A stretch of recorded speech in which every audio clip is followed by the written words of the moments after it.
Dahil sa posibilidad ng bagong bagyo, puspusan na po sa paghahanda ang Baguio City at iba pang bahagi ng Benguet para maiwasan ang panibagong insidente ng mga landslide. Para po sa detalye live mula sa Burnham Park sa Baguio City, may Express Report si Mon Gualvez. Mon, maulan na pala dyan, malamig ba? Kamusta ang paghahanda ng lokal na pamahalaan?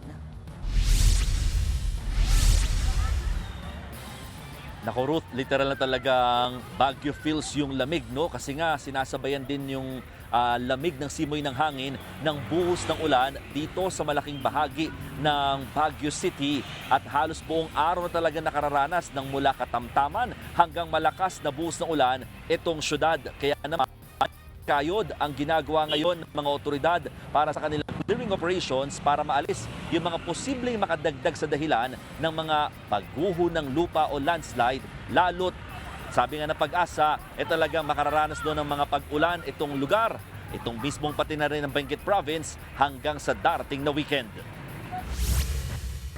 Walang sinasayang na oras ang clearing operations team sa Barangay Gisadsurong sa Baguio City para alisin ang samut-saring natitirang debris. Dito kasi nangyari ang malagim na landslide noong August 9 na ikinasawi ng 10 tao. Pangamba kasi ng Baguio CDRRMC, hindi malabong maulit ang pagguho ng lupa sa parehong lugar kung ganitong walang tigil pa rin ang ulan. Ang pinaka-target nila ngayong tanggalin ang mga nakatanim ditong mga kawayan na mas nagpapabigat daw sa lupa at posibleng maging dahilan pa ng panibagong pagguho rito. Saturated o malambot na raw kasi ang lupa sa bundok dahil sa mag-iisang buwan ng pag-ulan. Bagamat idineklara na ng Baguio City LGU na no-build zone ang pinangyarihan ng mismong landslide, nangangamba pa rin yung mga residente sa paligid na baka maulit ang trahedya. Sa ngayon, naka-full alert ang Baguio sa pinangangambahan pang malalakas na ulan hanggang sa weekend.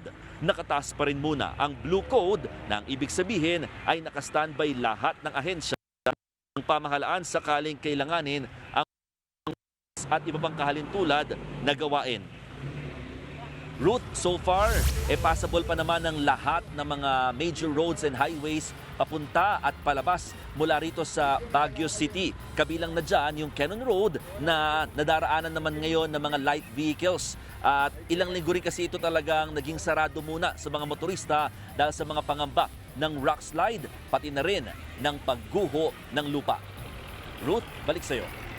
Yan po ang Express Report ni Mon Gualvez live mula sa Baguio City.